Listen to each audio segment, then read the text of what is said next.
Um, Hello. Hello. Good evening, everyone. Hello. Good evening, everyone. So here I'm trying to write a new book. Book name is Zero to One, One to Infinity. I have first started with the first chapter. So the chapter name is Challenge of the Future. Now, presently I work as a enterprise product manager with fintech industry, in the financial services industry and banking industry. So this is the first chapter. The first chapter is all about how India can grow, what are the challenges of the future that entails India, and what we can do together. So here I will quote nothing philosophical. Let's say most of the people believe in XYZ, but this is the opposite of ABC. What do I mean by the sentence is that,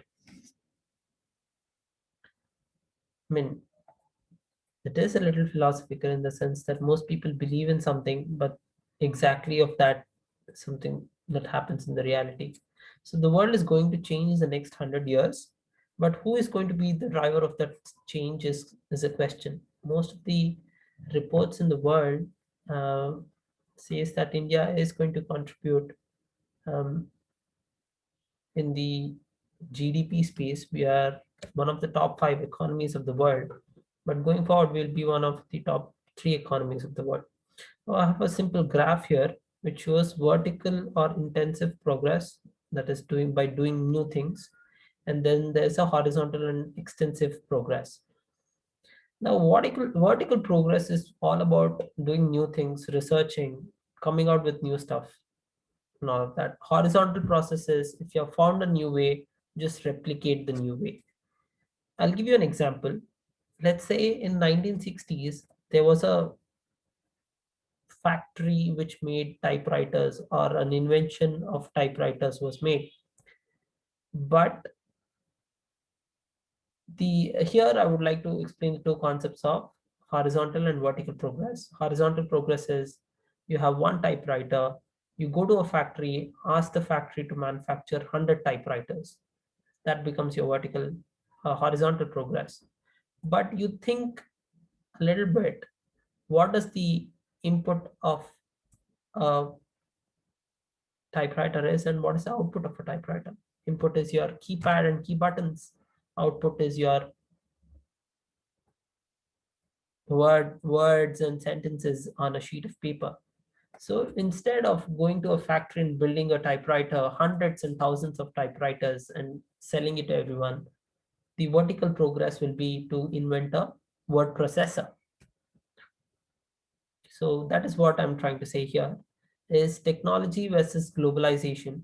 Is technology will take you, now this is the next step in the vertical progress in the world, which is technology will actually help you move from typewriter to being a developing a word processor and then making a company out of it, like Microsoft Office, which has a word processor, and many more word processors like Google Doc, etc.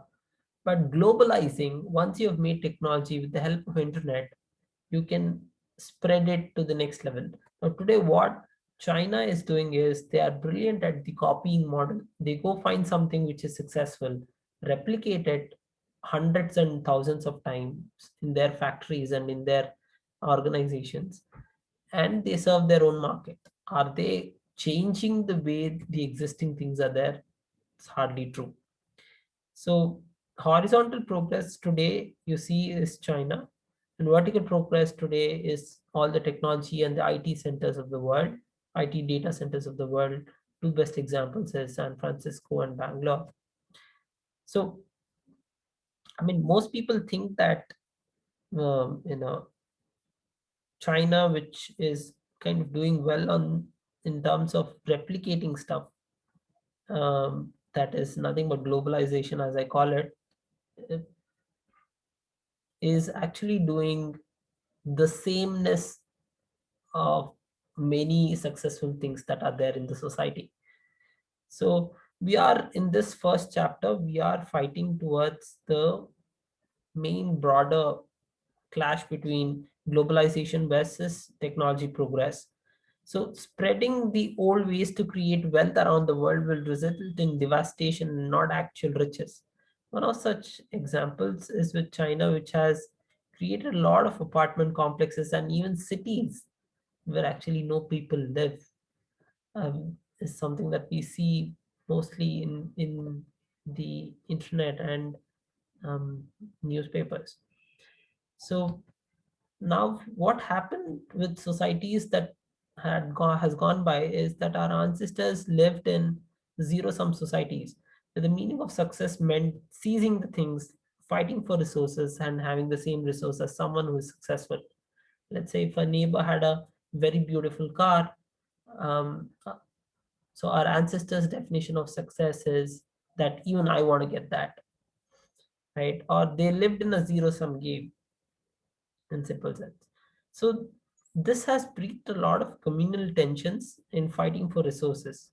There's no invention, there's no thinking process that has led to building new resources rather than having fighting for limited number of resources or wanting to have the same resource or the same car as a successful neighbor had. So there was no aspiration for a higher dimension of living and riches in terms of new ways of thinking. So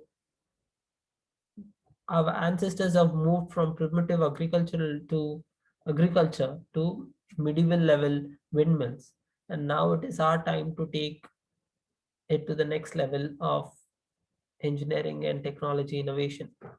So in terms of when I speak of technological progress, there have been steam engines in 1760s to fuel engines, that's petrol and diesel engines in 1970s. So having seamless electricity was a great thing which our ancestors aspired to, and even in some parts of the world that is still an aspiration. But India shouldn't be moving towards that. So having more computers today is not the aim, and it is definitely not technological innovation. Definitely, I'm not talking about other parts of the world which still needs this type of facility and an infrastructure. I'm just talking about being number one in the world, which India or individuals and organizations should aspire to, and also governments. So our smartphones distract us from observing the society and surroundings around us. So creating new technologies that can make 21st century more peaceful and prosperous than the 20th century. That's the aim of organizations, governments, and also individuals. Now, all this comes down to a concept called as startup thinking. Now, startup is can be starting up anything. I've started doing household chores. I started reading a book. I started writing a book. I started preparing for an exam. I've started talking to a family member. I've started this, I've started that. So I've started companies, I've started a political party or anything of that sort. So founding fathers in politics to the Royal Society of Sciences in England and to the semiconductor innovation and invention that happened in the 1990s, all these have changed the world for the better. Governments and bureaucratic hierarchies make the progress slow. They may they take away risk, but they help to maintain the status quo rather than making technological progress which drives human race. So creating a classic piece of art or literature, but being industrious needs more effort in creating a piece of art and literature. So as an individual, if you are great with imagination, you can create a great piece of art or a great piece of literature which can be good. But For you to be industrious and take it to a larger spectrum of people, you need to have certain industrious skills. Startup culture is to make you work with others to get the stuff done, but at the same time, staying within yourself, and that'll actually let you do the work that you really want to do. So this age is about doing new things with nimbleness and small size. It lets you think fast. The approach always has to be to question the received ideas and rethink from scratch. To question received ideas and to rethink from scratch. So this is the first chapter that I've written in the book, 1 0 to 1 and 1 to infinity. Going forward, I'll share the second chapter as well after I've written the second chapter. So thank you for your patience, patient listening.